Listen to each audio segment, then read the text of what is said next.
Assalamualaikum warahmatullahi wabarakatuh. Halo sobat semua, jumpa lagi. Kali ini kami akan menginfokan mobil bekas Suzuki Vitara JLX Auto Transmisi. Mobil atas nama perorangan. Tangan pertama dari baru. Dokumen komplit dan absah. Kilometer 240 ribuan orisinil. Pelat genap.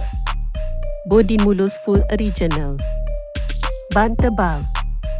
Kaki-kaki senyap seperti baru. Mesin ciamik dan bersih. Sangat responsif. Mesin kering. Matic responsif dan enteng. Harga cash 96 juta nego halus. Interior full ori, bersih dan wangi. Lokasi unit di Tanah Tinggi Johor Bahru, Jakarta Pusat. Sekian dulu info dari kami, semoga bermanfaat. Bila suka dengan informasi dari kami, silahkan subscribe. Terima kasih.